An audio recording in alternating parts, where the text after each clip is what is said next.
올해는 1919년 김인년 3월 1일 3.1운동이 일어난 지 100주년이 되는 뜻깊은 해입니다. 그래서 우리 총회 모든 전교단적으로 오늘 2월 마지막 주일을 3.1절 기념 예배로 드리고 있습니다. 오늘 본문의 말씀은 120세가 되어 은퇴하는 민족의 지도자 모세가 후대 백성들에게 남긴 말씀입니다. 그는 지나온 40년간의 민족의 지도자로서 백성들을 이끌고 지금 이제 가나안 땅 문턱에 다다르고 있습니다. 이제 그가 떠난 후에도 그 민족이 진정 하나님을 잘 섬기고 더 복된 민족이 되게 하려면 어떻게 해야 될 것인가? 본문에서 말씀을 통해서 권면하고 있습니다. 그 첫 번째는 옛날을 기억하라, 역대 연대를 생각하라, 내 아버지에게 물으라, 그가 내게 설명할 것이요, 내 어른들에게 물으라, 그들이 내게 말하리라 말씀하고 있습니다. 무엇을 말합니까? 지나간 과거를, 옛날을 기억하고 연대를 생각하라는 것입니다. 그래서 과거를 잊지 말고 늘 기억해야 되고 그 과거가 역사가 주는 의미가 무엇인가를 생각해야 된다는 것이죠. 그러기 위해서는 과거에 살았던 사람들의 그 시대의 역사적인 인물과 사건과 그 사건이 주는 의미가 무엇인가를 우리 아버지들이, 부모들이 알고 있어야 합니다. 그리고 지금 어른들이, 지도자들이, 리더들이 알고 있어야 합니다. 그래서 자식들이 아버지에게 물을 때에 머뭇거리지 않고 주저하지 않고 분명한 역사의식을 갖고 시대정신을 가지고 말해줄 수 있어야 합니다. 어른들에게 물을 때에 어른들이 그들에게 가르칠 수 있어야 한다는 것입니다. 옛날을 기억하는 것이 왜 그렇게 중요합니까? 그것은 역사로부터 교훈을 받기 위해서입니다. 그 옛날 우리 조상들과 함께 하사 시련의 때를 이기게 하신 하나님, 또는 그 시련의 때에 하나님의 뜻을 이루게 하셨던 하나님을 알아가는 것이 중요하기 때문에 과거의 역사는 과거로 끝나지 않고 오늘의 이야기로 살아나야 한다는 것이지요. 그들이 기억해야 될 옛날 과거의 역사는 본문에서 무엇을 말하겠습니까? 그것은 그들의 조상들이 이집트에서 430년 동안 엄청난 억압과 폭정 속에 살다가 하나님이 민족의 지도자인 모세를 보내셔서 그들을 구원시킨 출애굽 사건을 말씀하고 있습니다. 그래서 구약에서는 끊임없이 수없는 시간과 세월이 흘렀음에도 불구하고 하나님께서는 나는 너를 애굽 땅에서 인도하는 여호와라 출애굽 사건을 말씀하고 있습니다. 그래서 구약은 출애굽 사건을 모르고는 구약을 이해할 수가 없습니다. 신약은 예수님 십자가 사건을 모르고는 신약을 이해할 수가 없지요. 그들의 힘으로 그 거대한 이집트 바로를 이길 수가 없었습니다. 하나님의 능력과 10가지 재앙으로 완악한 바로를 꺾으시고 애굽 땅을 출발해서 남자들만 60만이니 어린아이 여자까지 합치면 200만이 넘는 엄청난 인구가 애굽을 탈출해 나가는 것이지요. 그러나 그들의 가는 길 앞에 큰 홍해가 가로막고 있었습니다. 배를 띄울 수도 없고 수영을 할 수도 없고 도무지 건널 방법이 없었습니다.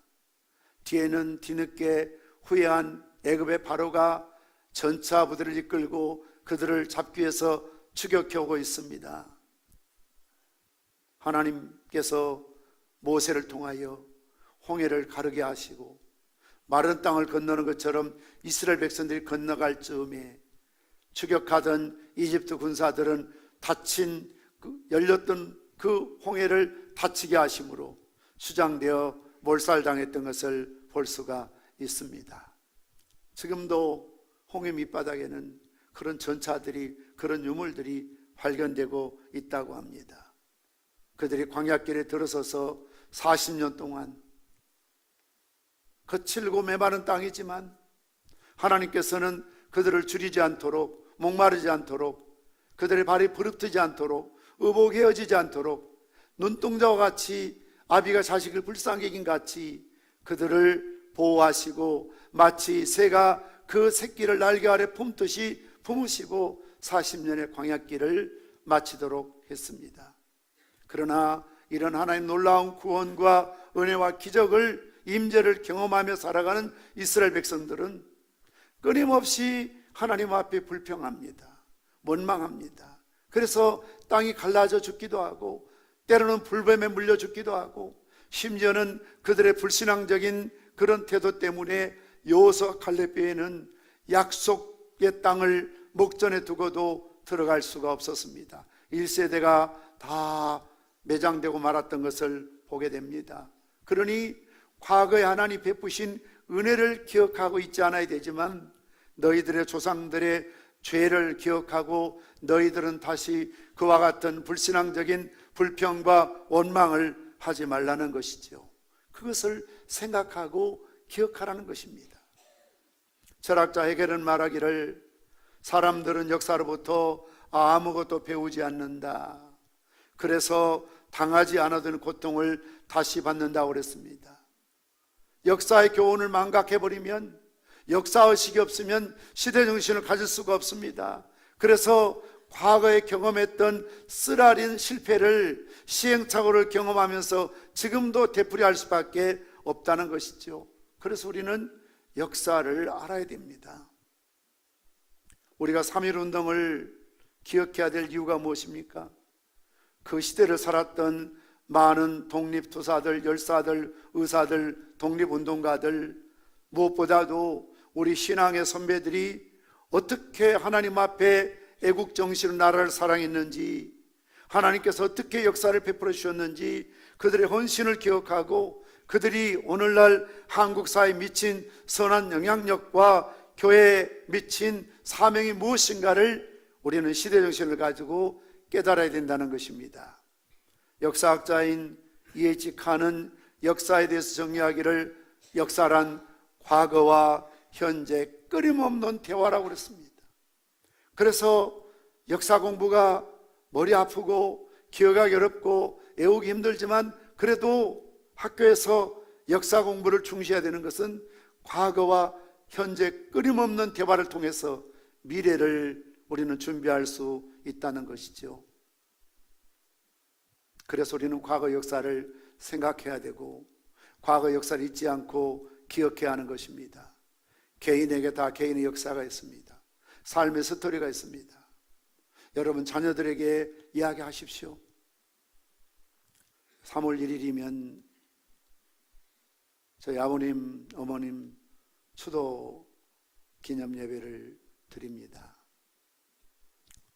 이천 호국원에 두 분이 안장되어 있는데 우리 자식들 또 가족들이 모여서 거기서는 예배 드릴 만한 공간이 없으니까 잠깐 기도하고 식당에 내려와 식사하면서 대화할 때 그분들이 살아가셨던 어려운 시절 그리고 자식들에게 남기고 싶은 그런 유언들, 정신들 그런 것들을 이야기합니다. 저희 아버님이 살아계실 때는 집에서 추도 예배를 드렸습니다. 그러면 저희 집에 목사님들, 장로님들, 권사님들, 반주자들, 오르간 피아노 전공자들이 있으니까 마치 작은 하나의 교회 같은 느낌이 들지요. 그러면 예배 인도하면 목사님, 장로님, 권사님 계시니까 가족 간에 기도하고 예배를 드리고 항상 저희 아버님이 어릴 적에 할아버지가 근면하셨던 열심히 일하셨던 자식이라면 아낌없이 희생하셨던 그런 이야기들을 후손들에게 알려주었습니다. 이런 추도 모임이나 가족들이 모이면 그저 음식 먹고 다른 허탄한 것에 시간을 빼앗기는 것이 아니라 그 가족의 역사, 할아버지의 역사, 아버지의 역사, 특히 가난 가운데서도 보릿고개를 놓으면서 열심히 살아오셨던 성실하신 그런 역사들을 우리는 이야기해야 돼요. 이걸 기억해야 돼요. 생각해야 돼요. 우리 교회 역사도 올해 31년 차입니까? 가끔 설교 시간에 교회 이야기를 하는 것은 역사성이 있어야 된다는 것이죠. 이 교회가 하늘에서 떨어진 것이 아니고 땅에서 솟아난 교회가 아니에요. 들었던 분들은 또 듣고 몇 번 듣지만 그런 문제에 식상해서는 안 되고, 항상 성경을 보십시오. 수천 년의 세월이 지났지만 하나님은 선지자나 예언자를 통해서 늘 출애굽 사건을 상기시키고 있습니다. 잊지 말라고 말하고 있습니다. 자식들에 가르치고 부지런히 가르치고, 길을 행할 때든지 누웠을 때든지 앉았을 때든지 말씀을 강론해서 가르쳐라. 이스라엘 민족이 2000년 동안 나라를 잃었지만 그들이 다시 시온운동으로 회복됐던 것은 그 부모들이, 어른들이 과거 역사를 잊지 않고 율법을, 규례를, 말씀을, 역사를 계속 가르쳤기 때문에 이스라엘에는 세대 차이가 없습니다. 할아버지하고 아버지하고 손자하고 심지어 증손자하고 앉아도 통일된 언어를 사용합니다. 같은 뜻의 이야기를 나눌 수가 있습니다. 국가도 마찬가지 아닙니까? 우리나라 역사에 대해서 우리는 공부해야 됩니다. 그리고 생각해야 됩니다. 그리고 잊지 않고 기억해야 된다는 겁니다. 두 번째 주제는 오늘 3.1운동 100주년을 맞이하면서 3.1운동은 왜 일어났는가에 대한 이야기입니다. 3.1운동은 일본의 무단정 통치, 그 당시 육군대장 출신인 데라우치 총독이 한 강압적인 그런 억압정책이었습니다. 성도, 한글도, 역사도, 외교권도, 자주권도 다 약탈당하고 빼앗겼습니다. 학생들이 학교 가면 한국어 시간보다 일본어 시간이 더 많았습니다. 동방을 향하여 황제에게 숭상하도록 동방요배를 강요했습니다. 우리나라 감당하는 비싼 거 다 공철에 갔습니다. 농사를 지어도 내 논에 내 밭에 농사 짓지만 그것을 우리가 먹을 수 없고 다 공철로 빼앗겼습니다. 그러니 얼마나 국민들의 분노가 하늘 높게 치솟고 있었습니다. 그때 미국의 윌슨 대통령의 민족 자결주의 원칙이 선언됩니다. 어느 나라 민족이든지 자기 나라, 자기 국민, 자기 영토, 자기 주권을 가져야 한다는 것이죠. 그러나 우리나라는 영토는 있었지만 주권이 없었습니다. 외교권, 모든 것들 다 일본에게 빼앗기고 간섭받고 있었습니다. 소위 일본이 강제로 강점하고 있었던 것이죠. 36년 동안이나요. 여기서 자극받아서 한국 민족의 비폭력 독립운동이 시작되었던 것을 볼 수가 있습니다. 이런 상황에다가 1919년 1월 21일 고종황제의 서거는 한국 민족에게 엄청난 충격을 주게 됩니다. 게다가 일본의 독살설이 돌아 명성황후를 살해한 일본이 이제 고종황제까지 살해했다는 소문이 일어나면서 3월 3일 고종황제의 인산일, 여기서 인산일은 임금의 장례식을 말하는 것입니다. 앞두고 군중들이 서울로 한양으로 모여들기 시작했지요. 우리의 왕이 돌아가셨으니, 그것도 어쩌면 일본에 의해서 독살당했다면 이건 참을 수 없다. 이런 슬픈 환경 속에서 많은 국민들이 한양으로 모여들기 시작했습니다. 3월 3일 임금의 장례식 인산일을 앞두고 그 이전에 3월 1일 만세운동이 벌어진 것입니다. 전국 각지에서 파고다공원을 비롯해서 동시다발로 3.1운동이 일어났습니다. 대한독립 만세를 외치고 길거리 나가서 자주독립을 외쳤던 것입니다. 세 번째는 이런 3.1운동 당시 기독교는 어떤 역할을 했는가? 물론 여러 종교들, 여러 단체들, 여러 모임에서 3.1운동에 참여한 것이 많이 있지만, 저는 기독교 목사로서 당시에 가장 중심적인 역할을 했던 기독교 역할이 어떠 있는가에 대해서 말씀을 드리려고 합니다. 3.1운동이 일어나던 1919년은 이 땅에 복음이 들어온 지 불과 34년밖에 되지 않는 시점이었죠. 그러니까 우리 교회 역사가 올해 32년 차니까, 개척해서 올해 32년 차니까 마치 개척해서 지금 이 교회 모습처럼 그렇게 짧은 시간이었다 그 말입니다. 1885년 언더우드와 아펜젤러 선교사가 입국한 지 34년밖에 지나지 않았습니다. 기독교 인구는 1.5%, 평양, 서울, 한양, 부산 전부 통틀어서 20만이 되지 않는 19만 명 정도 될 때였습니다. 아직 신생 종교에 불과했죠. 그럼에도 불구하고 이런 짧은 34년밖에 되지 않았지만 나라를 사랑하는 독립운동에는 기독교가 중심이 되어 있었습니다. 그 예로 민족 대표 33인 중에 16명이 기독교인들입니다. 3.1운동 이후에 소위 피금자라고 하지요. 수감된 사람, 종교인이 51%가 기독교인입니다. 전체 피금자가 구속된 사람이 19,054명 중에서 5,990명이 종교인입니다. 그 중에 기독교인이 3,065명이었습니다. 그러니 독립운동하다가 잡혀온 사람 가운데 약 6,000명 정도가 종교를 갖고 있는 사람이었고, 그 중에 3,000명이 기독교인이었다는 것은 그만큼 교회가 기독교가 앞장서서 독립운동의 중심에 서 있었다는 것이죠. 이처럼 민족 대표 33인 중에 16명이 기독교인일 뿐만 아니라 피금자 수가 많은 것은 3.1운동의 핵심이 기독교였음을 보여주고 있습니다. 피금자 종교별 현황을 보면 개신교인 3,065명, 천도교가 2,268명, 유교가 346명, 불교가 222명 순이었습니다. 사제들이 만세운동을 하는 것을 부정적으로 보았던 천주교는 불과 54명밖에 되질 않습니다.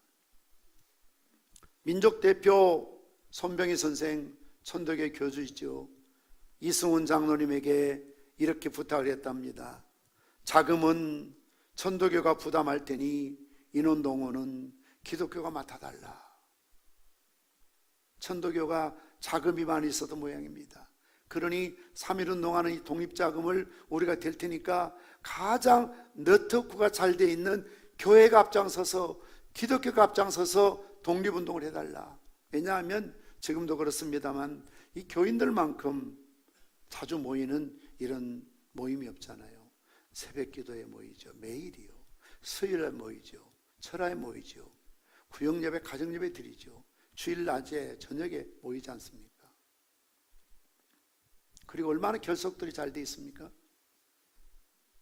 얼마나 네트워크가 철저하게 잘 돼 있습니까? 그러니 교회가 앞장설 수밖에 없었던 것이죠. 심지어 이런 기록도 있습니다. 1919년 10월 평양에서 열린 조선예수교 장로회 제8회 총회 회의록에 보면 당시 총회장이었던 김선두 목사부터 조선독립운동 사건으로 서대문 영수에 수감돼 총회에 참석하지 못했다. 총회장도 독립운동에 참가하다가 만세운동으로 연루되어서 구금되어서 서대문 교도소에 지금 갇혀있기 때문에 총회에 참석할 수가 없었다. 개신교회가 47곳이나 파손되거나 손실되었습니다. 가장 피해가 많았던 것이 교회였습니다. 절간이 아니고 유림이 아니었습니다.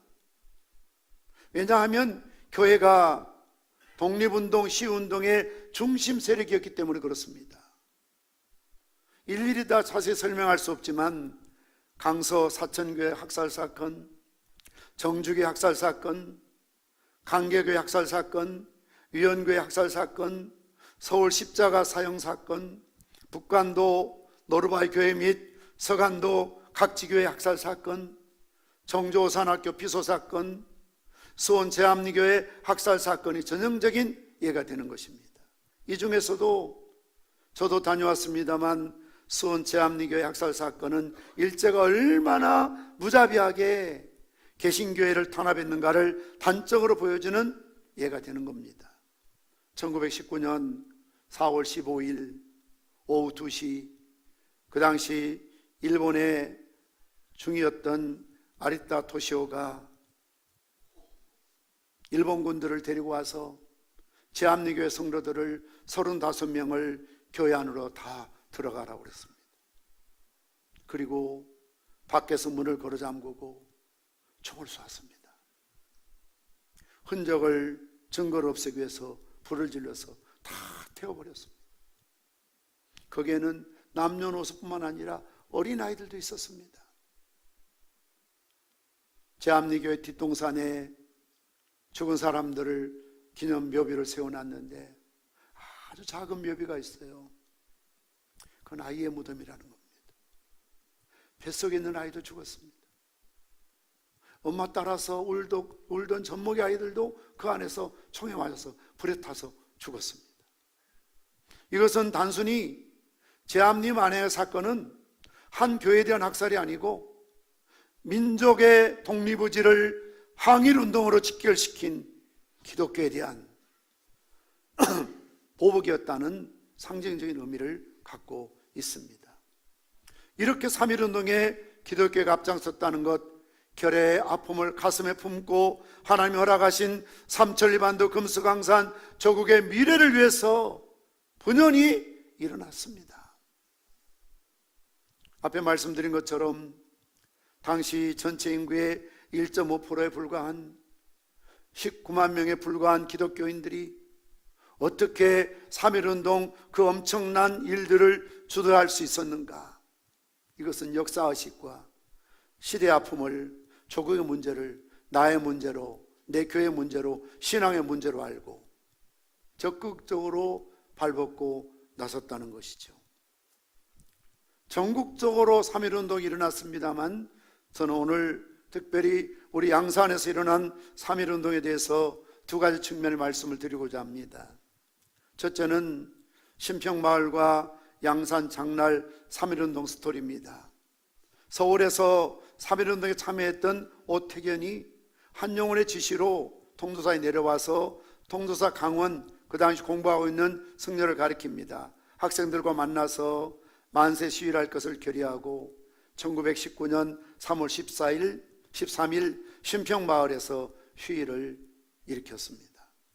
또 인근 부산에서 1919년 3월 11일 초량 일신여학교, 3월 13일 동네 고등보통학교에서 3.1운동 만세사건이 일어나자 이것이 고조되어서 가까운 우리 양산에서 3월 27일 읍내에서 장날 시위를 일으켰던 것을 볼 수가 있습니다. 지금도 우리 양산시에서 3.1운동 재현 행사를 하는 이유가 바로 거기에 있습니다. 이렇게 초량의 일신여학교나 또는 동네 지금 고등학교, 지금으로 말하면 동네 중학교, 동네 고등학교, 동네 예고를 가리키는데 모두가 그 당시 선교사님들이 세운 미션 스쿨이었습니다. 선교사님들이, 목사님들이 앞장서서 3.1운동을 일으켰다는 것이죠. 이처럼 양산의 3.1운동은 읍외 지역인 신평마을에서 2차례, 읍내 2차례, 모두 4차례 걸쳐 일어날 정도로 시위가 격렬하고 대규모적이었다라고 기록이 되어 있습니다. 오늘 저는 두 번째 스토리에 대해서 좀 자세하게 설명을 하려고 합니다. 양산 출신인 윤현진 열사의 3.1운동 스토리지요. 이 자료는 한국학중앙연구원 항토문화전자대전을 참고합니다. 우선 김현진 열사는 양산시 상북면 소토리 158번지 내전부락에서 태어났습니다. 그의 할아버지 윤홍석은 동네 부사와 사청 군수를 지냈고 아버지 윤필은 동네 부사, 경상우도 관찰사, 경상부 감리서를 지낸 그야말로 구한말 대한제국의 말에 관료 집안에 태어난 사람이죠. 윤현진 열사는 어려서부터 능력이 특별해서 만성제석 속에서 한학을 공부했고 10살 때 경서에 능통했다고 합니다.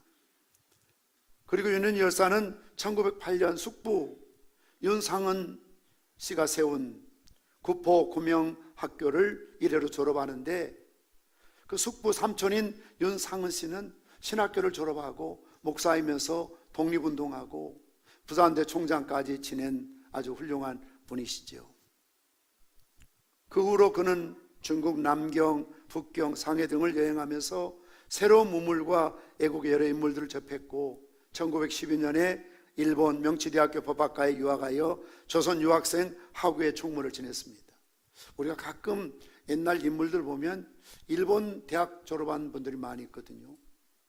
혹시 친일파가 아닐까 하는 생각이 드는 경우가 있지만 그렇지 않고, 그 당시 일본 고등교육법에 의하면 조선은 대학을 못 세우게 했습니다. 대학인가 하지 않았습니다. 조선은 중학교, 고등학교까지 졸업하지만 대학이 없으니까 할 수 없이 가까우니까 일본 대학 가려면 일본 갈 수밖에 없었죠. 그러나 윤현진은 거기에서 명치대학교 법학과 유학하면서 조선 유학생 학회를 섬기고 총무로 지냈습니다.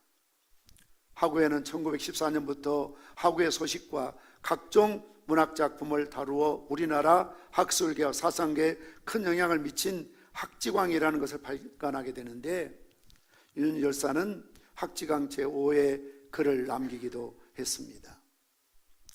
윤현지 열사는 1915년경 일본에서 우리 고장 양산 출신의 독립운동가 김철수 선생과 비밀결사를 조직하였고 1916년 초 김철수, 정로식, 장덕수 및 중국인들과 같이 신동아 동맹을 결성하기도 합니다.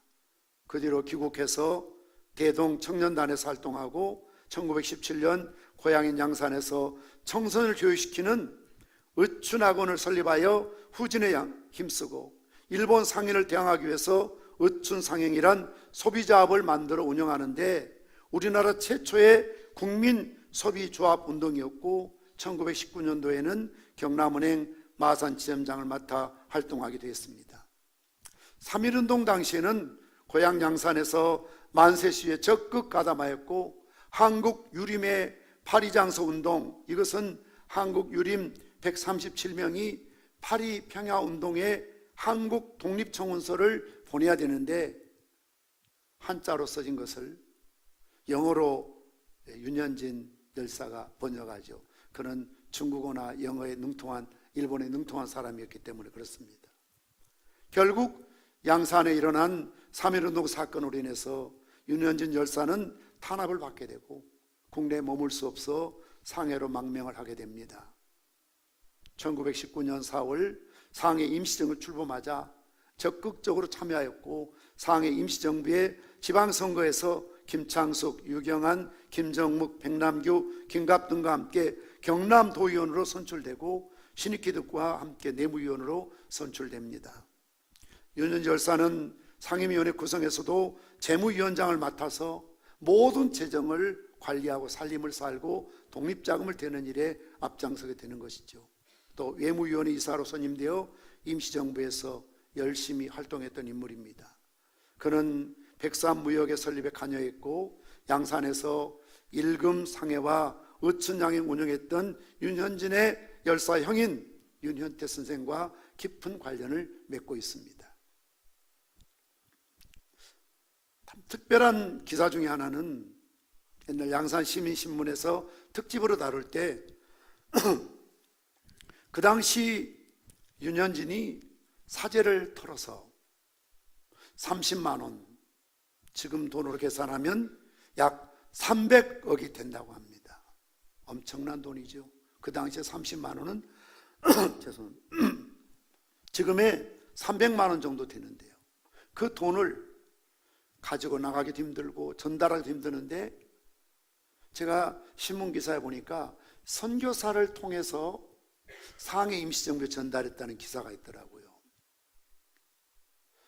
대부분의 불교권인, 그 당시 교회가 별로 없고 불교권인 이 양산에서 어떻게 윤현진이가 선교사님에게 그 많은 돈을 전달하도록 맡길 수가 있었을까? 예를 들면 여러분 같으면 제가 해외에 나가서 누구 만난다 하면 저한테 돈을 주어서 전달해 달라고 하지만 일반 사회인들이 제가 회에 나간다고 저한테 돈을 맡겨서 전달을 시키겠습니까? 혹시 또 배달 사고 나면 어떡합니까? 작은 돈이 아닌데요. 300억 원이나 되는데요. 그리고 발각되면 준 사람도 가져가는 사람도 바로 감옥에 가야 되고 처형을 당하게 됩니다. 아주 위험한 일이라 그 말입니다. 그런데 선교사님이 300억을 전달했다 해서 그 당시 특집으로 다루고 있었던 양산 시민신문 대표 김영환 집사님에게 제가 개인적으로 부탁을 했죠.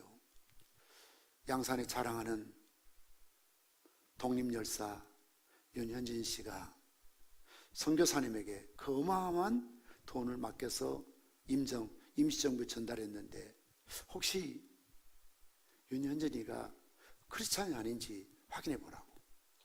그런데 그대로 아무 연락이 없어요. 확인할 길이 없어요. 그러던 차에 이번 3.1절 설교 준비를 하기 위해서 총회에서 내려온 자료가 있었고 부산 부정교회 박성규 목사님이 부산 지역에 쓰는 그런 자료를 논문식으로 된 것을 저한테 메일로 보내주셨어요. 꽤 긴 많은 자료들이 있습니다. 대부분 부산 지역의 기독교인들 3.1운동에 대한 그런 어떤 역사적인 자료들, 간증글 내용들을 담고 있는데요. 그 가운데 독립부사로 있었던 할아버지, 아버지 그리고 그 아들인 윤현진 열사에 대한 이야기가 나오는 겁니다. 눈이 바짝 뜨이죠. 그래서 쭉 읽어봤더니 놀라운 사실은 그가 고국에 들어와서 또 어린 시절에 또 구포에서 학교 다닐 때인지 모르겠지만 초량교회 다녔고 초량교회 집사님이라는 거예요. 아, 그렇구나. 윤현진이가 지금은 참 죄송하지만 집사 너나 없이 교회 나오면 다 주지만 그 시대만 하더라도 초창기니까 교회 집사 되는 건 하늘이 별 따기처럼 어려웠습니다. 아무나 집사 주지 않았습니다. 주일 성수가 분명히 해야 되고 11조는 반드시 해야 되고 모든 사람 앞에서 나는 기독교인이라는 것을 밝힐 수 있는 어디에 내어놓아도 부끄럽지 않은 그런 사람을 집사라 임명했거든요. 초대교회 7 집사님처럼. 그런데 초량교회 집사님이셨다. 양산에서 꽤 먼 거리지만 어쩌면 양산 지역에 교회가 없을 때니까 별로 없을 때니까 그 먼 초량까지 가서 했구나. 그리고 초량교회가 바로 이 독립운동하는 또 센터가 되거든요. 그 교회 집사님이셨다. 그렇지. 그리고 부정교회 박성현 목사님이 밑에다가 각주 달아서 저한테 보내준 내용 보니까 그 동생이 윤연숙인데 부정교회 권사님이셨다는 거예요. 자, 그러니 숙부 삼촌이 목사님이시고요. 자기도 초량교회 집사님이고요. 그리고 그 동생도 부정교회 열심히 다녀서 권사님이셨다. 아, 그렇구나. 그럼 그렇지. 그런 그 당시에 기독교인들이 중심이 되어서 임정을 이끌고 독립운동하고 참 이 모든 3.1운동의 중심에 서 있는데 역시 윤현진 열사도 신앙인이었구나. 양산은 전부 어떤 불교의 문화에 덮여 있지만 그러나 그런 어려움을 극복하고 예수 믿는 초량교회 집사님이셨구나. 그 동생은 부정교회 권사님이셨구나. 그 가족들에 대해서 자세한 자료는 없습니다만 기독교 신앙의 집안이었다는 것이 분명합니다. 이런 기사는 윤재현 씨가 쓴 한반도 울려 퍼진 희망의 아리랑 한국고등신학연구원에서 2015년도에 발간된 페이지 409페이지 이하에 나온다는 각주가 붙어 있습니다. 우리가 그냥 짜집기로 만들어낸 것이 아니고 역사적인 분명한 사실이었다는 거죠. 그러니 정말 하나님을 사랑하는 그 순수한 마음으로 민족을 사랑하게 되고 그러니 그 많은 재산을 아낌없이 나라의 독립을 위해서 사제를 털어서 내놓을 수 있었다는 것이죠. 신앙이 없었다면 그게 가능했겠습니까, 여러분? 그런 측면에서 저는 우리 윤현진 열사에 대한 다시 참 그분에 대한 그 평가가 있을 필요가 있다. 특히 교회 집사님으로서 신앙 양심을 갖고 선교사를 통해서 300억이나 되는 엄청난 자금을 임정에 송금해서 임정의 독립자금을 댈 만큼 그런 혁혁한 공을 세웠다는 것이지요. 그러나 안타깝게도 1921년 9월 10일 그의 나이 29살의 나이로 병으로 세상을 떠나고 맙니다. 그는 마지막 유언을 이렇게 남깁니다. 독립하지 않으면 나의 유고를 고국 산천에 묻지 마라. 독립하지 않으면 나의 자녀를 혼가시키지 마라. 그 당시 29면 다 결혼해서 아이를 가질 나이 때니까요. 두 가지를 말하죠. 독립되지 않으면 그가 죽어 상해에 외인 묘지에 묻히게 되는데 나의 유고를 한국에 묻지 마라. 독립되지 않으면 내 자식들도 결혼시키지 마라. 배수진을 치는 거죠. 그만큼 나라의 독립을 위해서 자신과 심지어 자녀들까지도 독립이 없으면 우리나라 희망이 없다, 미래가 없다, 결혼할 필요도 없다, 일제 앞잡이 노릇해서는 안 된다, 그런 유언을 남겼던 것을 보게 됩니다. 그 당시 일본 아사히 신문에서 그의 죽음에 대해서 특별 기고하면서 형극의 베일 수완과 윤현진의 사망이라고 말하면서 그의 사망은 임정폐망이라고 논평할 정도로 임시정부를 이끌어가는 모든 재정을 담당했던 재무부장이고 자기 사제를 털어서 독립운동 자금을 냈던 사람이 바로 윤현진이었기 때문에 그가 죽으면 임시정부가 폐망했다, 망했다, 문 닫는다, 이렇게까지 논평했던 것을 볼 수가 있습니다.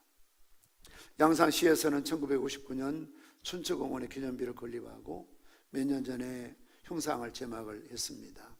정부에서 1962년 건국훈장 독립장을 추서했고 상해 외임묘지였던 유해는 1995년 대전 국립묘지로 옮겨 안장되죠. 저는 이런 걸 보면 화가 나요. 해방이 되고 수십 년의 세월이 흘러도 이런 독립운동에 대한 관심도 없고 그가 죽을 때 유언했던 것처럼 독립되지 않으면 내 유고를 조국에 묻지 말라고 말했으면 독립되면 빨리 좀 그런 유고를 한국으로 가지고 와서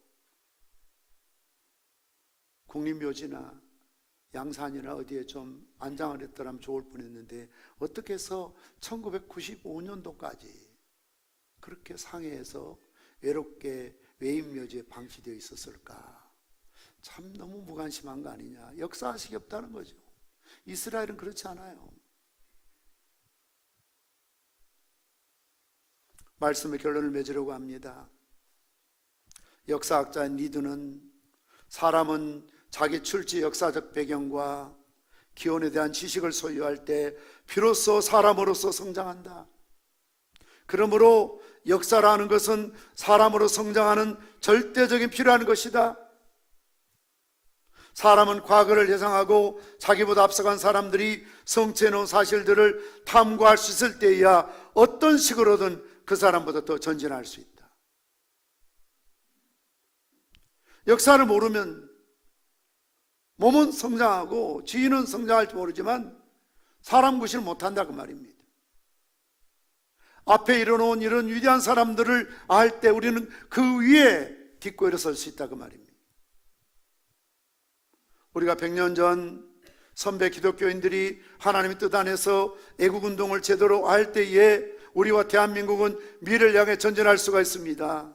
그러므로 앞서 말씀드린 3.1운동의 역사를 전해줘야 됩니다. 특히 양산 출신인 윤현진 열사가 초량교회 집사님이었고 그 삼촌이 목사님이었고 그 동생이 부전교회 권사님이셨다는 기독교 신앙에서 독립운동에 앞장섰다는 사실을 알려야 돼요. 뿐만 아니라 천안 매봉교회 성도였던 유관순 열사, 재판석상에서 일제 판사들 앞에 뭐라고 그랬습니까? 18살의 어린 나이거든요. 18살은 고등학생이에요. 나라에 바칠 목숨이 오직 하나밖에 없다는 것이 이 소녀의 유일한 슬픔입니다. 나라 위해서 내 목숨이 10개라면 10개를 다 바치고 싶은데, 100개라면 100개 다 바쳐서 독립운동하고 싶은데, 죽고 또 죽더라도 그 목숨 바쳐 이 독립운동하고 싶은데 하나밖에 없다는 것이 너무나 큰 슬픔입니다. 그는 서대문 교도소 8호 감방에 있으면서 그렇게 지긋지긋한 고문에도 불구하고 하루에 한 번씩 대한독립 만세를 감방 모든 사람과 외치잖아요. 거기 대부분 기독교인들이었습니다. 거기서 찬송 불렀습니다. 기도했습니다. 그러다가 결국 거기서 옥사하게 됩니다. 여러분 딸들, 우리 딸들 18살에 뭘 하나요? 어떻게 이런 고문을 견딜 수 있을까요? 어떻게 이런 숭고한 애국정신을 가질 수 있죠? 28이도 안 되고 38이도 안 되는데 18살의 어린 나이에, 고등학교 어린 나이에 1903년 28세 기독교 입문하셨고 해방 이후 남대문교 다니셨던 김구 선생님은 나의 소원이라는 글을 이렇게 남깁니다. 내 소원이 무엇이냐 하나님 내게 물으신다면 나는 서슴지 않고 내 소원은 대한독립이요 라고 대답할 것이다. 그 다음 소원이 무엇이냐고 하면 나는 또 우리나라 독립이요 할 것이다. 그 다음 소원이 무엇이냐 물으면 세 번째 물음에도 나는 더욱 소리를 높여서 나의 소원은 우리나라 대한의 완전한 자주독립이요 할 것이다. 그때 그날을 계승해야 된다는 겁니다. 계승은 계속 이어가는 것입니다. 과거의 미래 사회의 다리를 놓는 것입니다. 아무리 좋은 차를 가져도 길이 없다면 갈 수가 없어요. 역사는 길이잖아요. 우리 선배들이 닦아놓은 길로 차가잖아요. 내가 길을 내서 가는 게 아니잖아요. 우리 부모들이, 조상들이, 선배들이 피땀 흘리며 닦아놓은 그 길을 우리는 차를 갖고 달리고 있잖아요. 아무리 좋은 차라도 길이 없다면, 역사가 없다면 우리가 어떻게 가나요? 3.1운동 그 정신 너무나 좋습니다. 그 실천이 너무나 아름답습니다. 그 뿌리가 너무 귀합니다. 그 정신의 가장 큰 게 뭔 줄 아십니까? 비폭력 평화운동입니다, 여러분. 일본은 아무 무기도 들지 않고 삽이나 꽃갱이나 아무것도 들지 않고 맨손으로 태극기 하나 들고 대한독립 만세를 외치는 어린 학생들, 어른들 마구잡이로 총을 쏘았어요. 칼로 찔렀어요. 칼로 베었어요. 심지어 대창으로 찔러 죽였어요. 그런데도 내 자식 죽었다고, 앞에 학생 죽었다고 무슨 사태처럼 총 뺏고 무기고 탈취한 게 아니라 그대로 비폭력이었어요. 1913년 3월 1일 3.1 만세운동이 시작되고 이틀 후 기독교인들에게 일종의 행동강령 같은 독립단 통고문이라는 문서가 돌려졌다고 합니다. 그 내용은 이렇습니다. 우리 존경하고 고귀한 독립단 여러분, 어떤 일이든지 일본인을 모욕하지 말고 돌을 던지지 말며 주먹으로 때리지 말라. 이는 야만인들이 하는 바니 독립의 주의를 손상할 뿐 아니라 형여 각각 주의할지며 신자는 매일 3차례 기도하되 일요일은 금식하며 매일 성경을 읽되 월요일은 이사야 10장, 화요일은 예레미야 12장, 수요일은 신명기 18장, 목요일 야고보 3장, 금요일 이사야 59장, 토요일은 로마서 8장을 돌아가며 다 읽을 것이라. 그렇게 밉지만 일본 사람들 욕하지 마라, 모욕하지 마라, 돌 던지지 마라, 주먹으로 때리지 마라. 우리는 비폭력이다. 인도의 간디가 왜 유명합니까? 비폭력 저항운동이거든요. 이는 이, 눈은 눈으로, 총은 총으로, 칼로 칼로 맞서는 게 아니고요. 우리 기독교의 독립운동은 철저한 비폭력이었습니다. 그래서 때리면 맞고 밟으면 밟히고 죽이면 죽으면서 그 시체를 넘어가면서 또 대한독립 연설을 마치고 또 총에 맞아 쓰러 죽어가면서 또 외치고 외쳤지요. 예수의 정신이니까요. 십자가의 정신이니까요. 이런 바보 같은 일이 어디 있어요? 세상 모든 독립운동은 총으로 무력으로 했습니다. 그러나 우리나라 3.1운동은 철저한 비폭력이었습니다. 외치되 돌을 던지거나 불을 지르거나 하지 않았습니다. 그대로 외쳤습니다. 그러니 피해자가 많았죠. 잡혀가고 죽임을 당하기도 하고. 3.1운동이 아름다운 건 바로 이 비폭력 운동이었기 때문입니다. 어느 특정인이 잘 살기 위해서, 어느 정당을 위해서가 아니라, 내가 잘 살고 내 명예를 위해서가 아니라 나라를 건지자. 우리 모두 연합하자. 애국정신과 연합정신으로 실천했죠. 그보다 더 귀한 것은 그 뿌리가 귀하다는 겁니다. 3.1운동 뿌리 뭡니까? 선교운동입니다. 말씀 실천운동입니다. 기도운동입니다. 하나님 나라 운동입니다. 소수의 기독교인들이 1.5%밖에 되지 않았지만, 전국을 통틀어 19만 명에도 미치지 못했지만, 얼마나 순수한 마음으로 나라 사랑하는 일에 앞장섰으면 전국을 뒤덮고 있는 사찰보다도, 처음 우리보다 앞상 들어온 천주교보다도, 어느 종교보다도 기독교인 교회가 피해가 많았던 것은 가장 앞장서서 비폭력으로 기도하고, 그리고 독립운동하고, 나가서 독립만세 외치고, 이 일에 교회가, 목사님들이, 장로님들이, 성도들이 중심이 되었던 것을 볼 수가 있습니다. 그래서 이 나라 독립이 주어진 것입니다. 이것을 한국교회가 이어가야 됩니다. 이 3.1운동 후에 세상이 교회를 보는 시각이 달라졌다고 합니다. 기독교인들 대하는 시선이 달라졌다고 합니다. 국가가 어려울 때 그래도 믿을 것은 교회밖에 없구나. 자기 목숨 내걸고 나라 건질 사람은 교인들밖에 없구나. 다 총칼 앞에 주저앉고 무너지고 배교했지만 기독교인들은 순교의 자리까지 나갔거든요. 그래서 가장 많은 순교자를 낸 것이 바로 기독교였던 것을 볼 수가 있습니다. 이것을 우리는 우리 자식들에 가르쳐야 하고, 다음 세대에 가르쳐야 되고, 학교에서, 교회에서, 나라에서 가르쳐야 됩니다. 오늘 말씀처럼 옛날을 기억하라. 역대 연대를 생각하라. 내 아버지에게 물으라. 그가 내게 설명할 것이요. 내 어른들에게 물으라. 그들이 내게 말하리로다. 이번 우리 총회에서 3.1절 공동기도문 있습니다. 우리 다 함께 천천히 다니엘 기도회 때 우리가 읽었던 것처럼 그런 마음으로 읽고, 기도한 마음으로 읽었고, 이거 읽은 다음에 우리 결단하는 그런 시간을 갖도록 하겠습니다. 성교단 앞으로 나오시고요. 우리 천천히 같이 했습니다. 역사의 주인이신 하나님, 3.1운동 100주년을 맞아 대한민국의 독립을 위하여 목숨 바쳐 헌신하신 선열들이 있게 하시는 정을 찬양합니다. 저희들 나라를 사랑했던 선열처럼 사랑의 마음이 충만하게 하소서. 우리나라의 독립이 우리 힘으로 이루어진 것이 아니라 이 민족을 사랑하신 하나님의 은혜로 되었듯이 이 민족이 하나님을 경외하며 하나님의 은혜를 힘입어 민족의 수건 사업인 통일을 속히 이루게 하옵소서. 남과 북이 평화롭게 교류하며 통일을 다니게 하옵소서.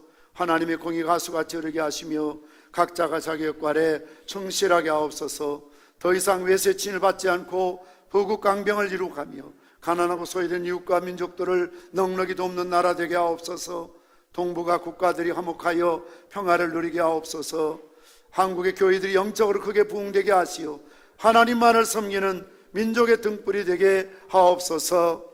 예수님의 이름으로 기도합니다. 아멘. 일어나셔서 할라에서 백두까지 찬양하시고 기도하는 시간을 갖도록 하시겠습니다.